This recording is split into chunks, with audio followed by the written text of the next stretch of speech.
እግዚአብሔር ስም የተባረከ ይሁን። የእግዚአብሔር መንፈስ በመካከላችን ነበረ። ሁላችንም እንደተጽናናን አምናለሁ። እግዚአብሔር እየተናገረን እንደነበረ አሁን ደግሞ ጥቂት ጊዜ ከኔ ጋር በልቤ ውስጥ ያለውን የእግዚአብሔርን ቃል ሐሳብ እንከፋፈላለን። መጽሐፍ ቅዱስ የያዛችሁ ዕብራውያን ምዕራፍ 4ን ክፈቱና አብረን ጥቂት ቁጥሮቹን አብረን እናነባለን።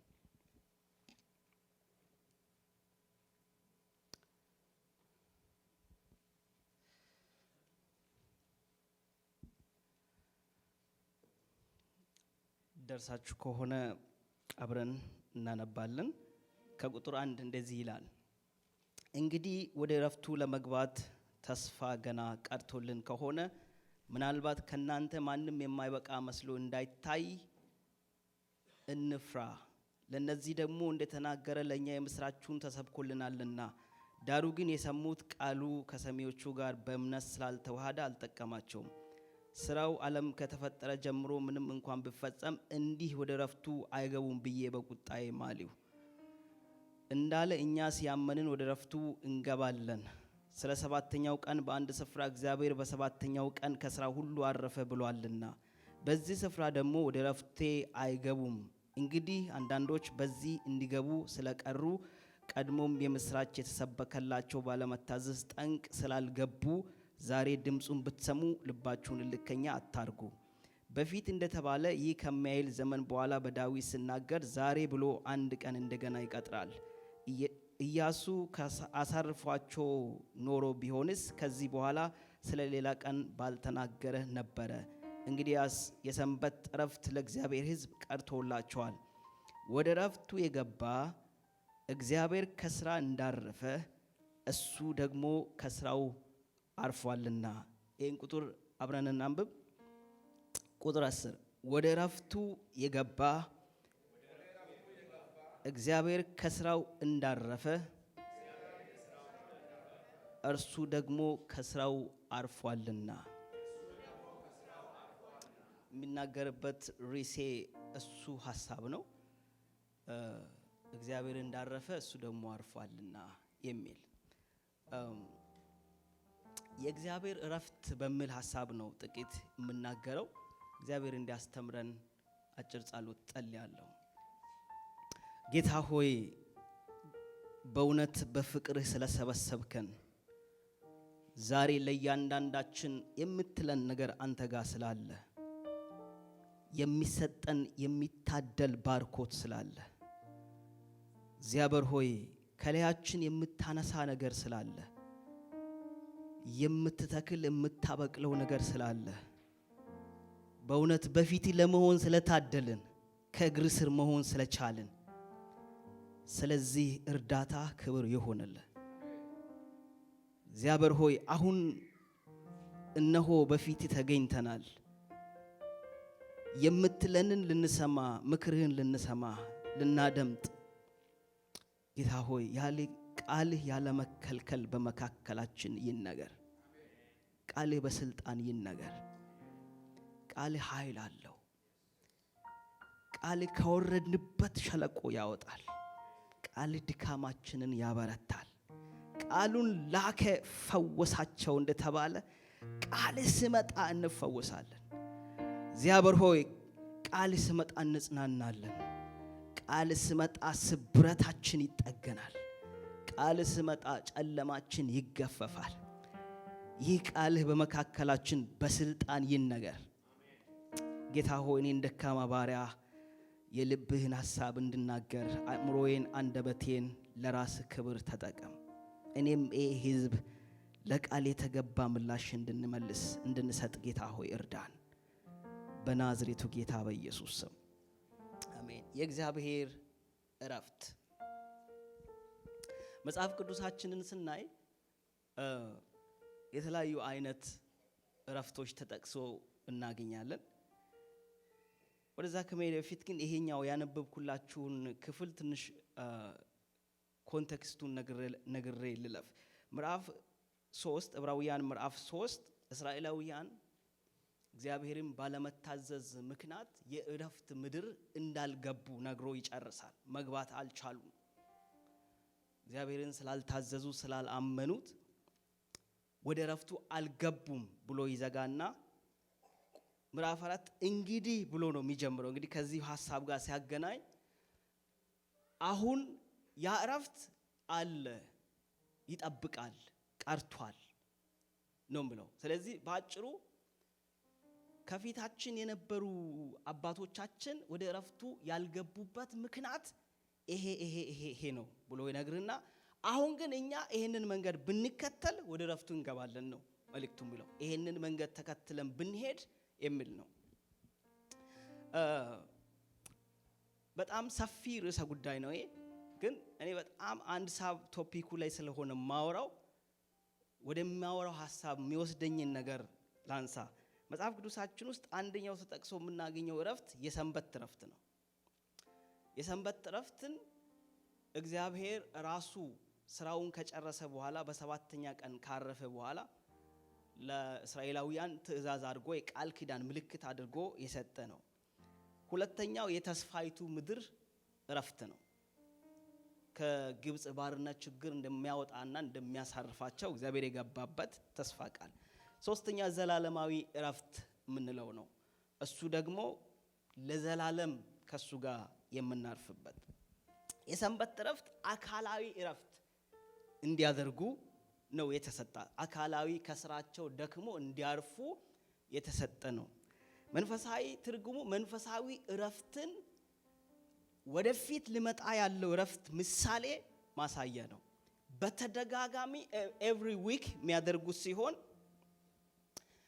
ለዘላለም በአንድ ጊዜ የምናርፍበት እረፍት ማሳያ ነው።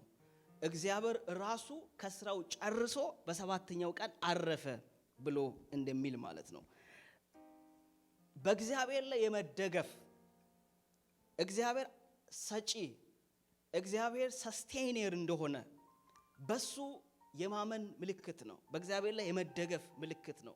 ለእስራኤላውያን አስቀድሞ ወደፊት ሊመጣ ያለውን ህይወት እንዲለማመዱ እግዚአብሔር ያሳያቸው ነው። ለምሳሌ ስለ ኃጢአት መስዋዕት ስታዩ ኃጢአት ሲሰራ እስራኤል በነበረው ወይም አይሁድ ህግ መስዋዕት ያቀርባል ሰው ለንስያ ወይም በዓመት አንዴ ወይ ኃጢአት በሰራ ልክ በተደጋጋሚ ያደርጋል። ለአንድ ጊዜ ለዘላለም ክርስቶስ የሚሰዋበት ምሳሌ ነው የሚያደጋግመው። የዛ ምሳሌ ልክ እንደዛው ማለት ነው። የተስፋይቱ ምድር እረፍት እግዚአብሔር ለአባቶቻቸው የገባውን ቃል ኪዳን ከግብጽ ባርነት ችግር መከራ አወጥቷቸው ዙሪያቸውን በሙሉ ጸጥ ባለ እረፍት ውስጥ እንደሚያርፉ የሰጣቸው የተስፋ ቃል ኪዳን ነው። ከዛም ከጠላቶቻቸው በካንዓን ዙሪያ የነበሩ ሰዎችን በሙሉ አስወጥተው ከጠላቶቻቸው እንዲያርፉ ደግሞም ርስት በመስጠት ባርኳቸዋል። ከብልጽግናን በመስጠት ሰላምን በመስጠት የሚበሉትን የሚጠጡትን በመስጠት ያሳረፈበት እረፍት ነው። የዕብራውያን ጻፊ ሲነግረን ግን ያ እረፍት ቢሆን ኖሮ ሌላ እረፍት አይቀጠርም ነበር ይላል። ስለዚህ ዋናው እረፍት ይሄ እንዳልሆነ ያነሳል። ዘላለማዊ እረፍት የምንለው የቀራ እረፍት ነው። ገና የምንገባው እረፍት ነው። ወደፊት ያለ እረፍት ነው ብሎ ነው የሚያሳየን። ከኃጢአት፣ ከህመም፣ ከሐዘን ምድር ላይ ከምታዩት ነገር በሙሉ ከውጣ ውረድ የምናርፍበት ፍጹም ደስታና ሰላም ያለበት እረፍት ነው። የቀራ እግዚአብሔር ቃል የገባልን እረፍት። ይሄ እረፍት በሁለት ይከፈላል። ስፒሪቹዋል ሬስት ኤንድ ኢተርናል ሬስት። ስፒሪቹዋል ሬስት የምንለው የአሁን ነው። ቀጥሎ ያለው ዘላለማዊ ወደፊት ልንወርስ ያለው ውርሳችን ነው። ለዘላለም የምንወርሰው ነው። መጽሐፍ ቅዱሳችንን ስታጠኑ ስለዚህ እረፍት ስናገር ከዳንነት ጋር ቀጥታ ግንኙነት አለው። እንደውም ተቀያያሪ ቃል ሁሉ የሚመስልባቸው ቦታዎች አሉ። ይሄ እረፍት ማለት ከዳንነት ጋር ቀጥታ ግንኙነት አለው። ለምሳሌ ዳንነትን እኛ እንደምናምነው በሶስት ጊዜ ቴብል ላይ ይገለጻል። ዳንነት ድነናል፣ እየዳንን ነው፣ እንዲናለን። ድነናል ጌታን እንደግል አዳኛችን የተቀበልን ጊዜ የጸደቅንበት ስለ ጀስቲፊኬሽን የሚናገረው ስላገኘነው መንፈሳዊ ልጅነት በመንፈስ ሕያው ሆነን የተነሳንበት የምናገርበት ነው። እየዳንን ነው። ስለ ነፍሳችን ነው የሚያወራው። ሳንቲፊኬሽን ስለ ቅድስና በየጊዜው የምናደርገው ማለት ነው።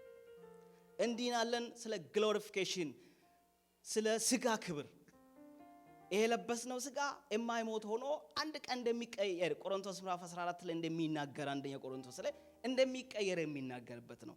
አሁን ባነበብኩላችሁ ክፍል ልክ እንደዚህ እረፍትንም ይነግረናል ከፋፍሎ።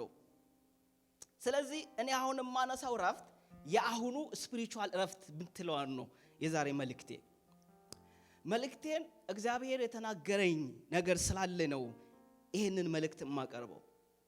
ይሄ ማነሳው እረፍት ወደፊት የምንገባው እረፍት ሳይሆን የገባንበት ያረፍንበት የተጠናቀቀ የተሰራ ያለቀ እረፍት ነው። ኦሬዲ የገባን እረፍት ነው። ኦሬዲ የተቀበልነው እረፍት ነው። ኦሬዲ የወረስነው እረፍት ነው። ወደፊት የምንኖር ሰው አይደለም። ገና የምንገባው አይደለም።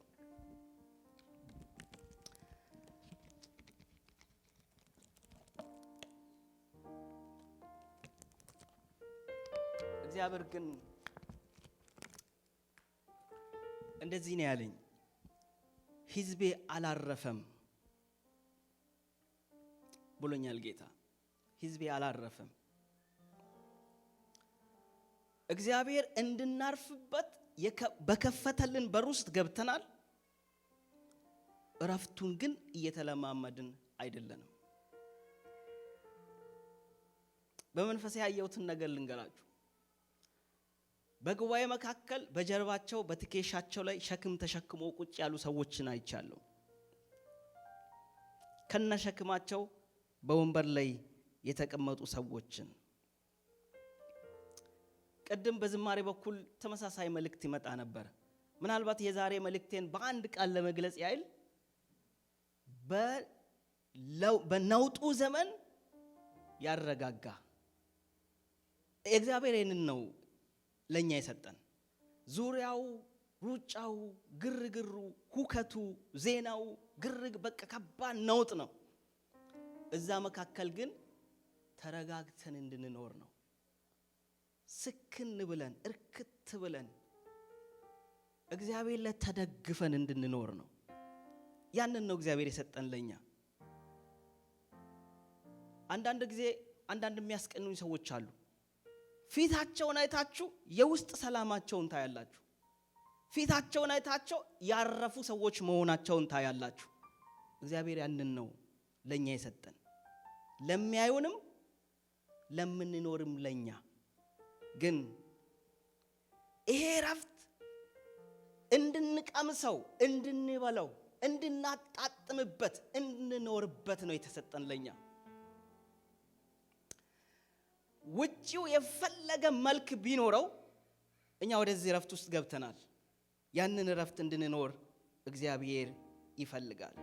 እግዚአብሔር የመረጠልንን አይነት እረፍት እንድንኖር፣ እግዚአብሔር የወደደውን አይነት እረፍት እንድንኖር እግዚአብሔር ይፈልጋል። ማቴዎስ ወንጌል ምዕራፍ 11 ከቁጥር 28 ላይ እንደዚህ ይላል፣ እናንተ ሸክም የከበዳችሁ ሁሉ ምን ሁኑ? እኔ ምን አደርጋለሁ? አሳርፋችኋለሁ። a greatest invitation ይባላል። ይሄ ታላቁ ግብዣ።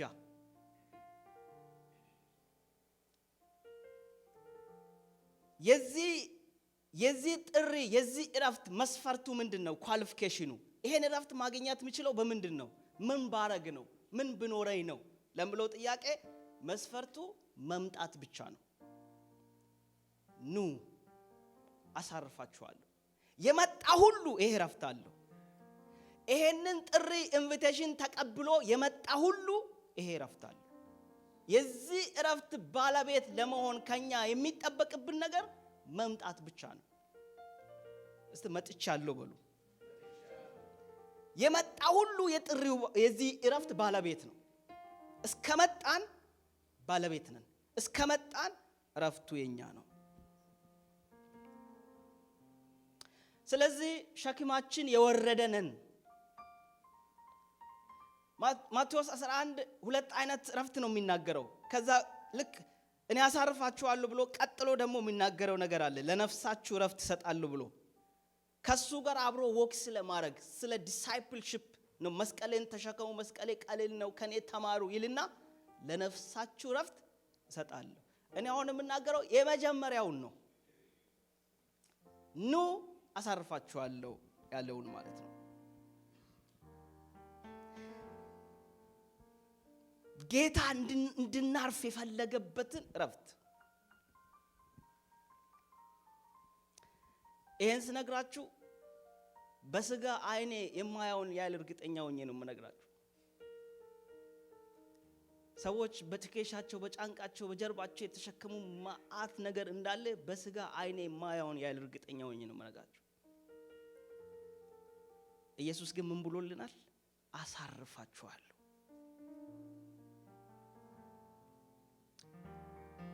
አንድ ጥሩ ምሳሌ ሊሆን ይችላል። ከዚህ ፊት ወንድሜ ብሬ ይመስለኛል ይሄን ምሳሌ ተጠቅሟል በዚህ መድረክ። ምናልባት ለያንግ ጄነሬሽን ምሳሌው ብዙ ላይ ሰራ ይችላል። ከገጠር ወደ መኪና መንገድ በጀርባዋ ላይ ተሸክማ ወደ መንገድ የምትወጣ እናት መኪና ውስጥ ገብታ ወደ መንገድ ለመሄድ በጀርባዋ ላይ ከባድ ሸክም ተሸክማ መንገድ ስትወጣ ብዙዎቻችን አይተናል ብዬ አስባለሁ። ከዛ መኪና እጅ አንስታ ስትለምን መኪናውም ቆሞ ይቀበላታል። ከዛ ወደ መኪና ውስጥ ትገባለች። ለመኪናውም የሚጠይቃትን ገንዘብ ትከፍላለች። ከዛ ሸክሟን በጀርባዋ እንደተሸከመች ቆማ ትሄዳለች። ልታወርድ ትችላለች፣ ከፍለዋለች። መብቷ ነው፣ መኪናው መሸከም አለበት። ሸክሙን ያላወረደችበት ብዙ ምክንያት ሊኖር ይችላል። ምናልባትም አላወቀችም ይሆናል። ምናልባትም በቂ ቦታ ላይኖር ይችላል። ግን ምክንያቱ ምንም ይሁን ምን ሸክሙን አወርዳ ዘና ብለ ለመሄድ ባለመብት ናት፣ ከፍላለች።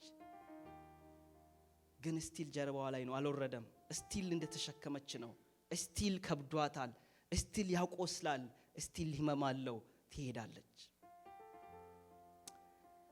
ዛሬም እየሰማችሁኝ ካለ የምነግራችሁ እግዚአብሔር ልጅ ኢየሱስ ዕዳችን ከፍሎታል፣ ሸክማችንን አውርዶታል። ከዚህ በኋላ ቀና ብለን እንድንሄድ ያ ህመም የሞላበት ያ ፔንፉል የሆነ ያጎበጠ ትከሻችን ላይ ያዝነው ምንም አይነት ምክንያት ሊኖረው ይችላል። ምንም አይነት ጀርባ ታሪክ ሊኖረው ይችላል። ምክንያቱም ምንም ሊሆን ይችላል። ኢየሱስ ለኛ ህመም በመስቀል ላይ ተሰቅሏል። ለኛ ህመም ስል ራሱን ሰጥቷል። የኔን ዕዳ እሱ ወስዷል፣ ተከፍሎልኛል። ቀና ብዬ እንዲሄድ የተረጋጋ ሰላም የሞላበት ህይወት እንዲኖር እኔ ላይ የኃጢአት ዕዳ፣ የመርገም ዕዳ፣ ሌላም እኔም ያመጣሁት ዕዳ እንዳይሰራ ወይም ደግሞ እኔ ሞክሬ ያልቻልኩት ነገር፣ የከበደኝ ነገር፣ የቤተሰቤ ጉዳይ፣ የትዳሬ ጉዳይ፣ የልጆቼ ጉዳይ፣ የጤናዬ ጉዳይ፣ የፋይናንስ ጉዳይ ሸክም እንዳይሆነን በነፃ እንድንኖር ክርስቶስ ነፃ ወጥቷል። እስቲ ጩና ነፃ ወጥቻለሁ በሉ። ያንን እረፍት እንድንለማመድ ነው ጌታ የሚፈልገው። አርፈን ሊያይ ይፈልጋል። ዓለም ምን ይላል? ዓለም እረፍት የለም፣ ሁከት ነው፣ ግርግር ነው። የምትሰሙት ዜና ሰላም አይሰጣችሁም። የራሳችሁን ጉዳይ፣ የቤታችሁን፣ የጓዳችሁን ጉዳይ ከበረበራችሁ ሰላም አይሰጣችሁም፣ እረፍት አይሰጣችሁም። ሌላ ሸክም ሊሰጣችሁ ይችላል። ነገር ግን ስላለን አይደለም፣ ስለምንችለው አይደለም፣ ስለቀለለ አይደለም፣ እግዚአብሔር ስለከፈለ ያንን ህይወት እንድንለማመድ እሱ ስለሰጠን ጩና ነፃ ወጥቻለሁ በሉ። እግዚአብሔር ተናግሮኛል። ዛሬ ከብዙ ሰዎች ህይወት ውስጥ የሚወድቅ ነገር ይኖራል። ምክንያቱም እግዚአብሔር ቃሉን ልኳልና። ወገኖች ምንም አይነት ጉዳይ የኔማ የተለየ ነው የምትሉት ነገር ሊኖር ይችላል። ልንገራችሁ፣ እግዚአብሔር ቀንበራችሁን አወርዶታል፣ አሳርፎናል። ረፍታችንን እንድንለማመደው ያስፈልጋል። ይሄ ህመም ያለው ሸክም ነው። ይሄ ዝም ብሎ ተራ ሸክም አይደለም ወገኖች ሆይ ህመም ያለው ሸክም እምንደርስ የምንችልበትን ቦታ እንዳንደርስ የሚይዘን ሸክም ነው አንዳንድም ያጎበጠን ነው is painful በጣም ብዙ ሳፌር የምናረግበት ነው መሳቅ እየቻልን ያልሳቅንበት ነው ማመስገን እየቻልን ያላመሰገንበት ነው በየጊዜው ፊታችን ላይ የሚደቀን ብዙ ነው ከኔ ጋር በእምነት ይህንን ቃል እንድትሰሙ ጠይቃችኋለሁ እግዚአብሔር ለቃሉ ታማኝ ነው ኑ አሳርፋችኋለሁ እስቲ ኑ አሳርፋችኋለሁ በሉ እስቲ በቃ መተሻል እኮ ወደዚህ መንግስት እኮ ገብተናል እዛ መንግስት ውስጥ ነው ያለን የቀድሞ እናት መኪና ውስጥ ከፍለ እንደገባሽ ገብተናል እዳው ተከፍሏል ቀና ብለን እንድንሄድ ግን የእግዚአብሔር ፈቃድ ነው ጥቂት ነገር ልንገራችሁ ለምንድነው ማረፍ ያቃተን ለምንድነው የከበደን ማረፍ የመጀመሪያው እግዚአብሔርን አለማወቅ ነው እኔ ለዚህ ጉባኤ ትልቅ አክብሮት አለኝ በእግዚአብሔር ፊትም ብዙ እንደቆያችሁ ብዙ ልምድ እንዳላችሁ ብዙም ከእግዚአብሔር ጋር መንገድ እንደሄዳችሁ አውቃለሁ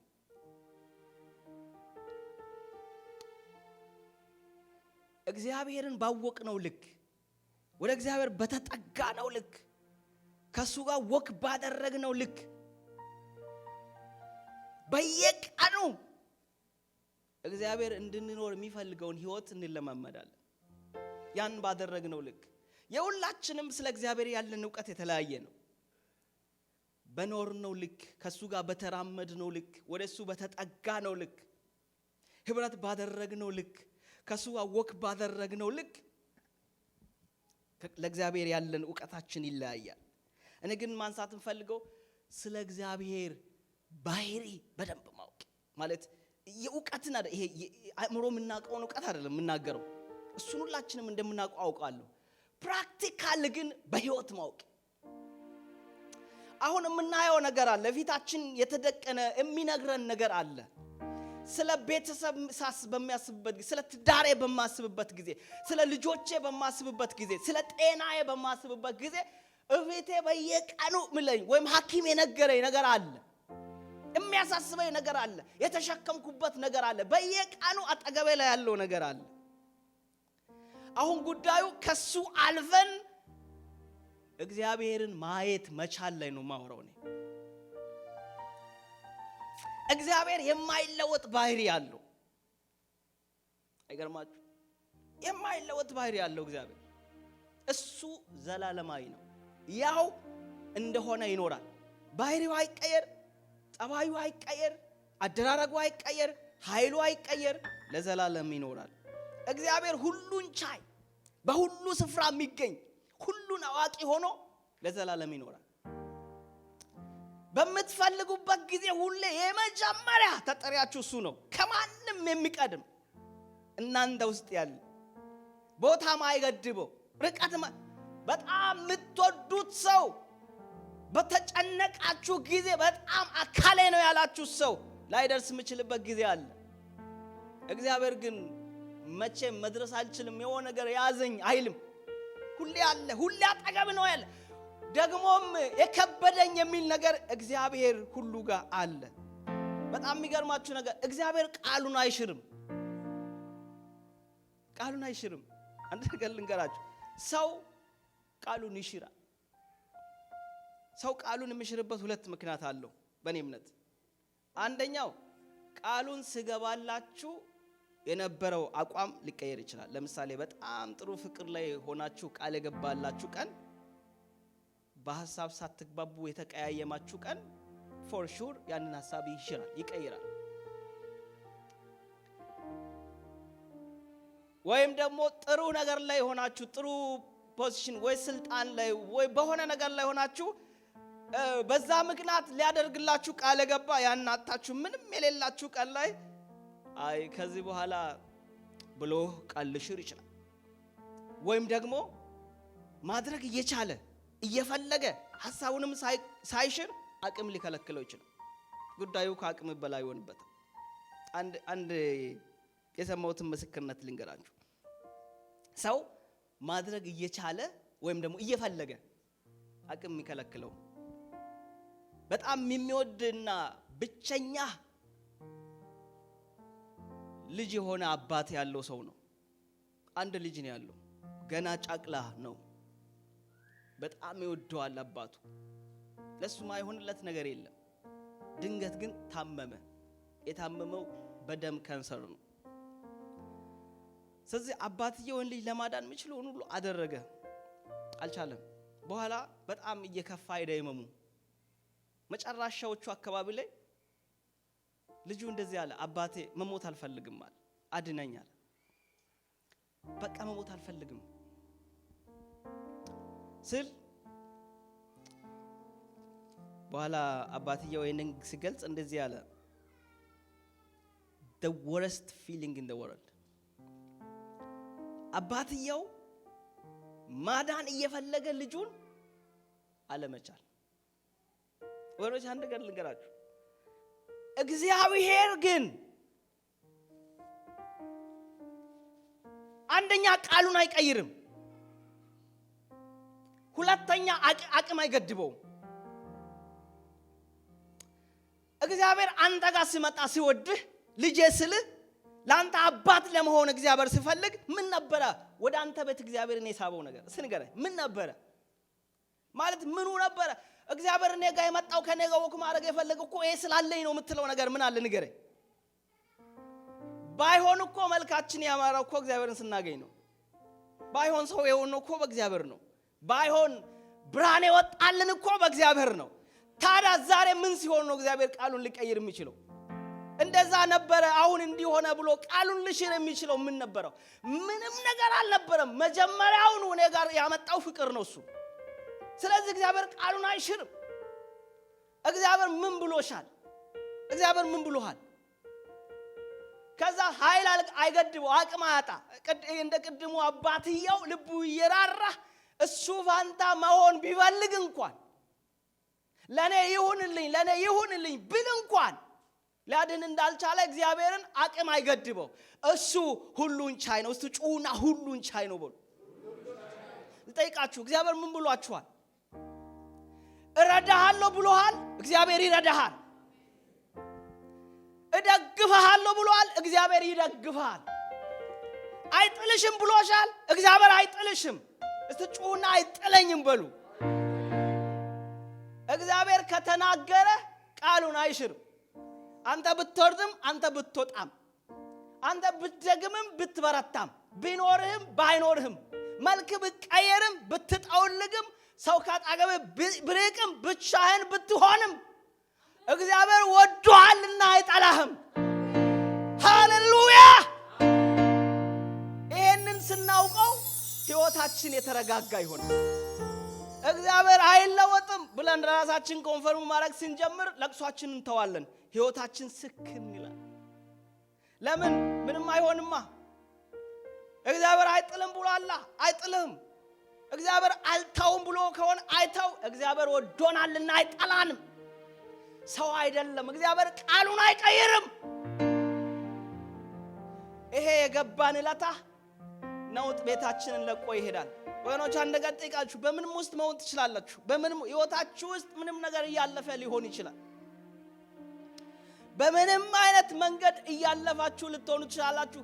እግዚአብሔር ወዶናልና አይጠላንም። ከኔ ጋር አብራችሁ ለመስበክ ዝግጁ ናችሁ? እግዚአብሔር ወዶኛልና አይጠላኝም በሉ እስቲ። ይሄ ነው ወገኖች የእረፍት እግዚአብሔር የፈለገውን አይነት እረፍት ውስጥ የሚከተን ነገር ይሄ ነው። ዳገት ቢሆን ህይወት፣ ጨለማ ቢሆን ህይወት፣ መከራ ቢበዛ ህይወት እግዚአብሔር ወዶኛል፣ ምርጡ ልጁ ነኝ። ይሄን ማለት ስንችል የተረጋጋ ህይወት መኖር እንጀምራለን።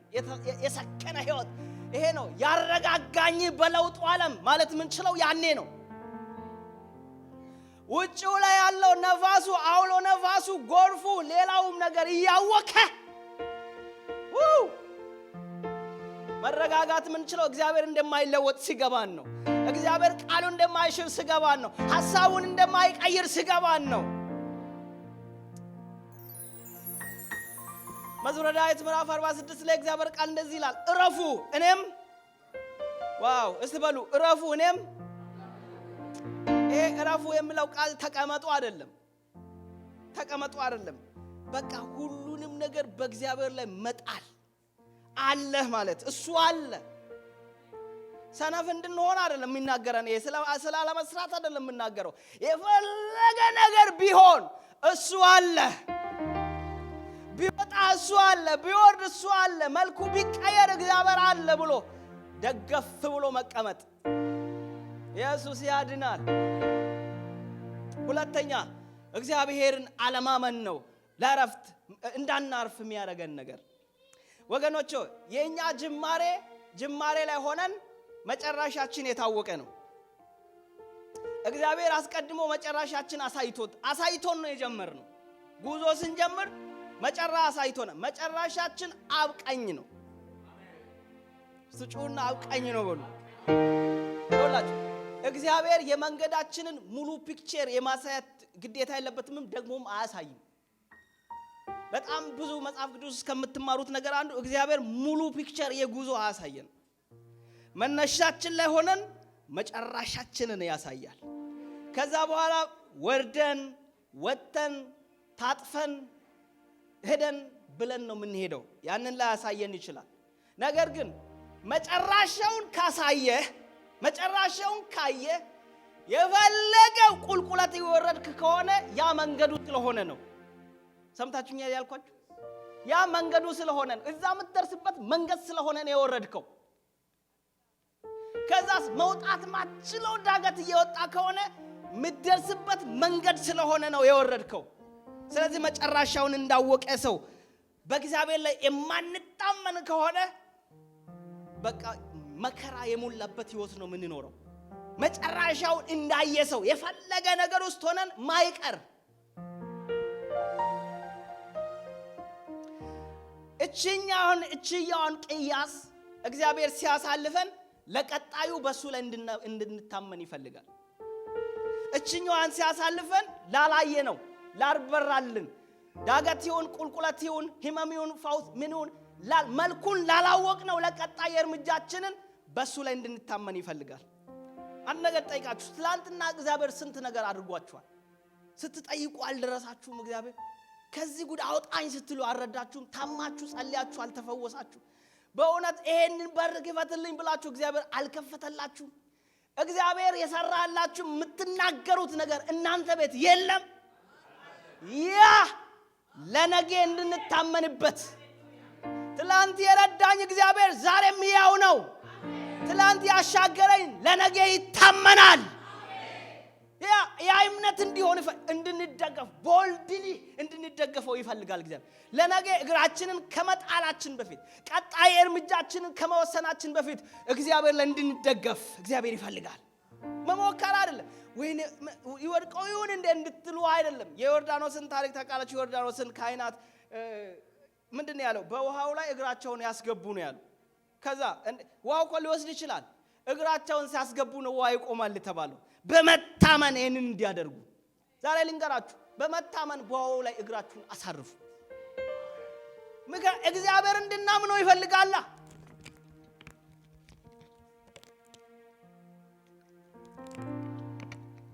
እኔ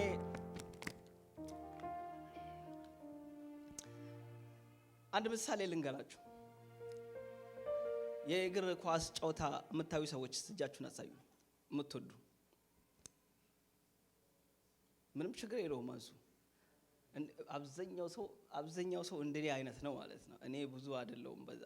ኦኬ ቢያንስ ባታዩም እንደኔ ታውቃላችሁ ማለት ነው።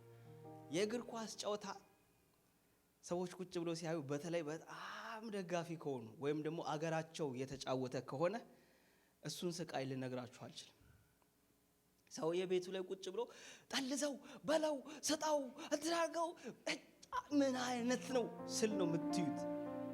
እሱ ወደሚደግፈው ወይም ደግሞ ወደ አገሩ ሰው ሊያስገባ ከሄደ በለው ወቃ ብሎ አይምዴ ነው ምለው ቤቱ ላይ ቁጭ እዩት ስቃዩ ነው ምን አይነት ስቃይ ከኳስ ጋር አብሮ መንከባለል ኳሱ በሄደ ቁጥር ትሄዳል በመጣ ቁጥር ይመጣል በቃ ስቃይ እኔ አብዛኛው ሰው መንፈሳዊ ህይወቱ እንደዛ ነው ዓለም በጠለዘችበት አቅጣጫ እየሮጥን እንደዚህ ስንከተለው እንደዚህ ስንል ሄዳ ስትሉ ይታጠፋል ሄዳ ስትሉ ይመጣል መጣ ስትሉ ይሄዳል ተቀበለ ስትሉ ይወሰድበታል እንደዚህ አይነት ሁከት ተሞላ ህይወት ግን አንድ ነገር ልንገራችሁ እግዚአብሔር እንድንኖር የሚፈልገው ህይወት ልንገራችሁ ትላንትና አንተ በጣም የምትወደው ወይም ደግሞ አገሪ ተጫወተ አሁን እንዳልኳችሁ በብዙ ስቃይ አእምሯችሁ ደክሞ ጫውታውን አያችሁ ተጠናቀቀ ውጤቱን አወቃችሁት ማለት ነው ጫውታውን ወደዳችሁትና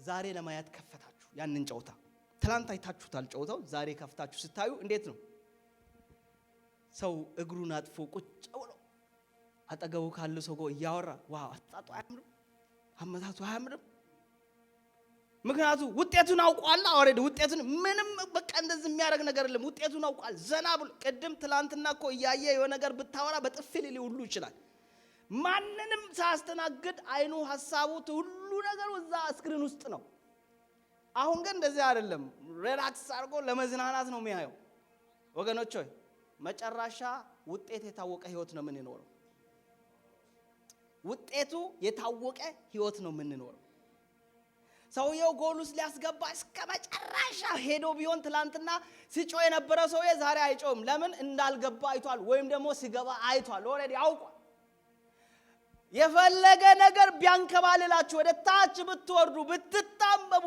ብታጡ ሰው ቢጣላችሁ ብቻችሁን ብትሆኑ ውጤት የታወቀ ህይወት ነው ምን ይኖረው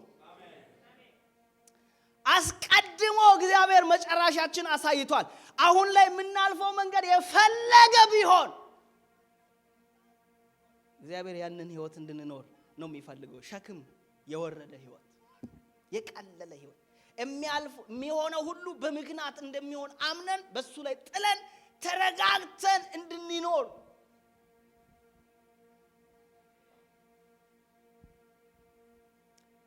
ያ ላየነው መጨረሻ በእግዚአብሔር እንድንታመን ላየነው መጨረሻ በእግዚአብሔር እንድንደገፍ ነው እግዚአብሔር የሚፈልግ ኦሬዲ እግዚአብሔር አሳይቷልና እንዳንታወክ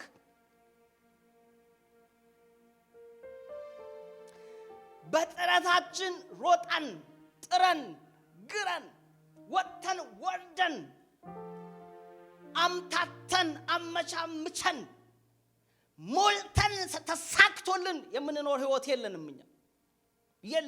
እኛ ያለን ህይወት በእግዚአብሔር ላይ እንደገፋለን በሱ ታምነን እግዚአብሔር በሰጠን እድል እንሰራለን እንሮጣለን እግዚአብሔር የእጅ ስራችንን ይባርካል ከአቅማችን በላይ ለሆነው ነገር እግዚአብሔር ከፊታችን ይቆማል ያንን ህይወት ነው የምንኖረው ወገኖቼ በሩጫችሁ የምታገኙት ነገር የለም ኢሳይያስ ምዕራፍ 30 ከቁጥር 15 የእግዚአብሔር ቃል እንደዚህ ይላል በመመለስና በማረፍ ትድናላችሁ በጸጥታና በመታመን ኃይል ይሆንላችኋል እንደዚህ ይላል ያ ክፍል እግዚአብሔር ለእስራኤላውያን እንዲህ አልኩኝ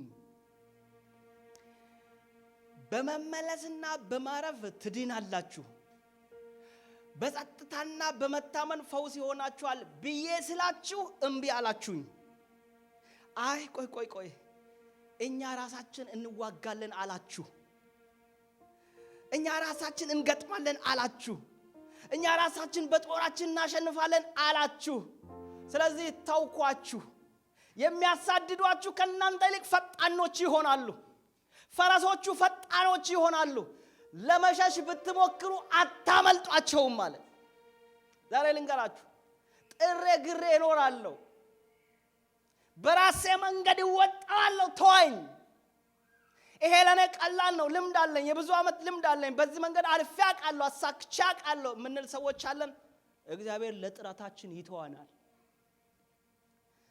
በሩጫችን እንድንወጣ ይተዋናል በአቅማችን እንድንወጣ ይተዋናል እግዚአብሔር እንደዚህ ነው ያለው በመመለስና በማረፍ ትድናላችሁ ዋው በመመለስና በማረፍ በጸጥታና በመታመን ኢየሱስ ያድናል በእውነት በመመለስና በማረፍ ማደን ይሁንልን። አርፈን ስከት ብለን ተረጋግተን በመታመን በኔ ጥረት እንደማይሆን እኔ ብዙ አይቻለሁ። በኔ ሩጫ እንደማይሆን ብዙ አይቻለሁ። እግዚአብሔር ያልታከለበት እንጀራ በልታ አትጠግብም። እግዚአብሔር ያልታከለበትን ለብሳ አይሞቅህም። እግዚአብሔር ያልታከለበት ነገር ምንምን ተረስትሚ አይጠቅምህም። በእግዚአብሔር ላይ በመታመንና በመደገፍ ግን ሁሉን እንወርሳለን። ከኔ ጋር ናችሁ? መጨረሻቸውን የታወቁ አምኖ የገቡ ሰዓቴ በጣም ስለሄደ ይሄን ሐሳብ ልዝለል።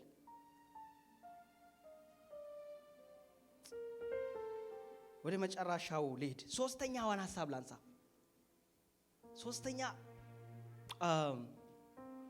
በእግዚአብሔር ላይ ማረፍ ማንችልበት አንድ ነገር ልንገራችሁ። ከሰው ያሳነሰኝ ጉዳይ፣ ለኔ ብቻ ተመርጦ የተሰጠ ሸክም፣ ለኔ ብቻ የሆነ ይሄ ነገር ባይዛኝ ኖሮ እኮ እኔ የት ደርስ ነበረ? በኔ ቤት፣ በኔ ህይወት፣ በኔ ትዳር፣ በኔ ልጆች፣ በኔ ጤና ለምን ይሄ ነገር ሆነ ብላችሁ የምትሉት ነገር ፈልጋችሁ መልስ ያላገኛችሁለት ነገር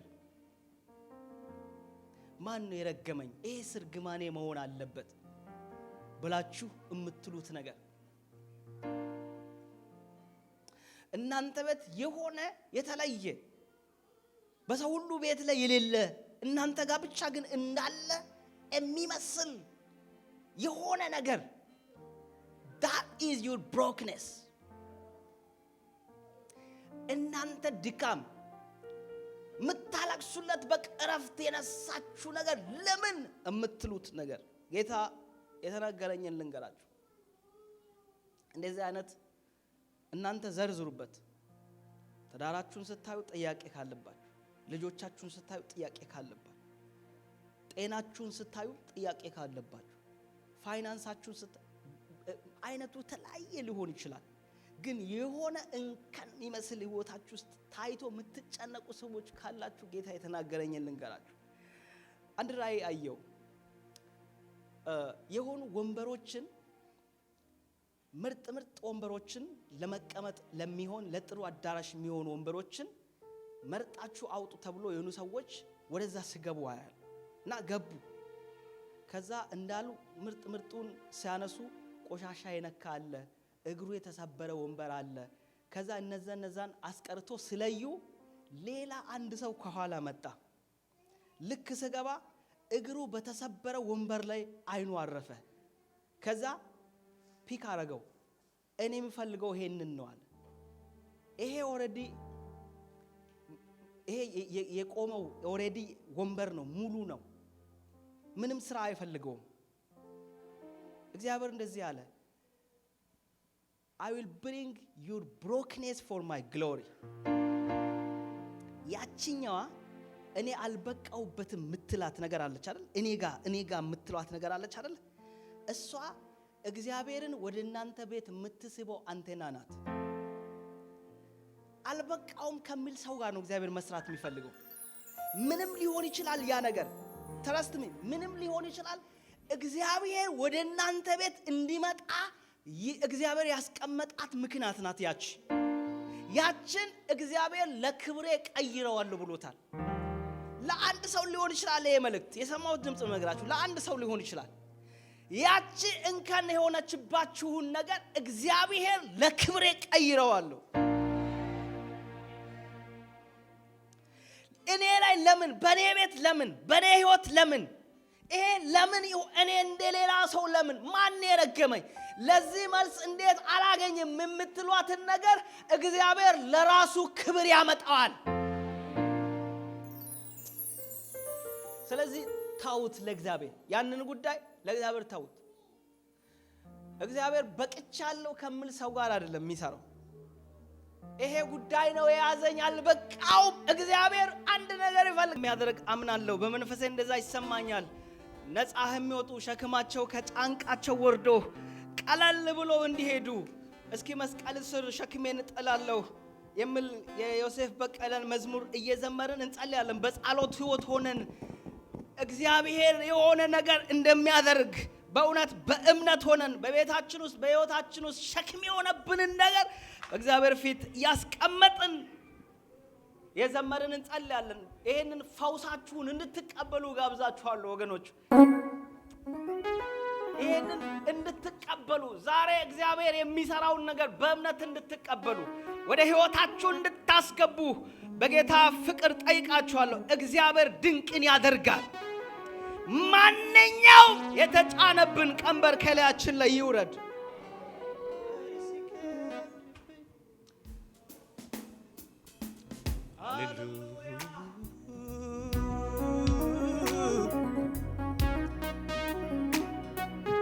ወደ መስቀሉ ስር አምጡት። ጥያቄያችሁ ወደ መስቀሉ ስር አምጡት።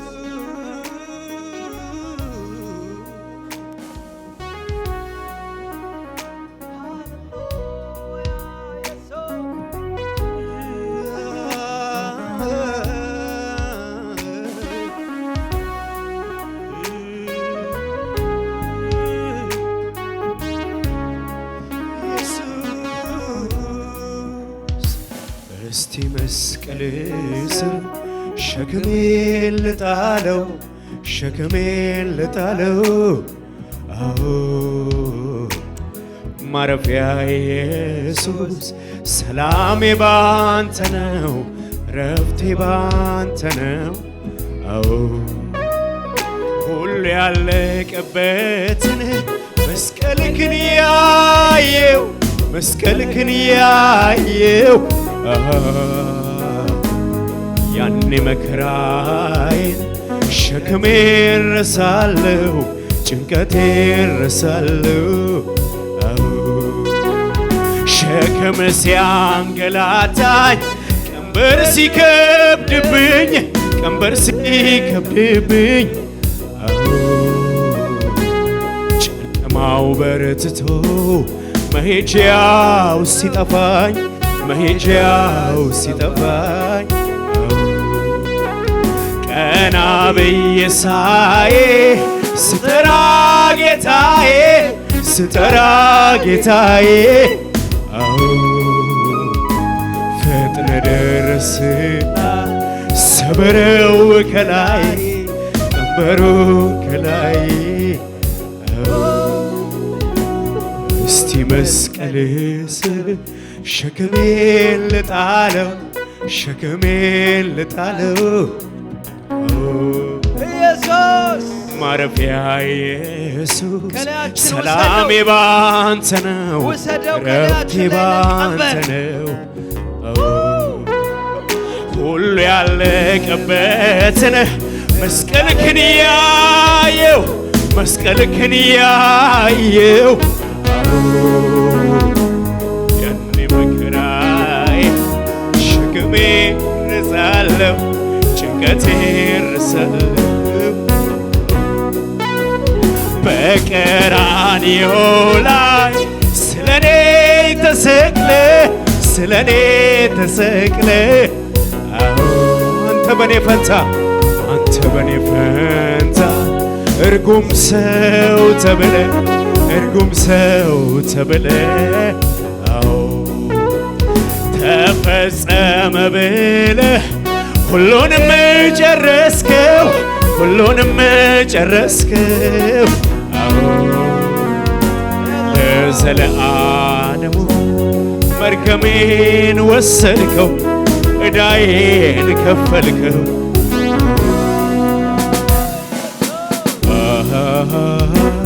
እናት ከአባት በላይ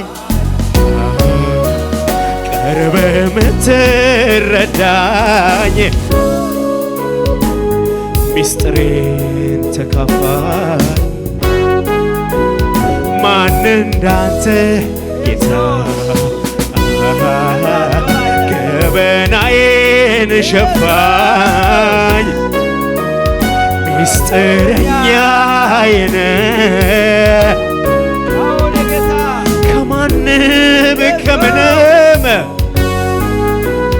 ትበልጥ ደርሶብኛል ከታላቁ ስፍራ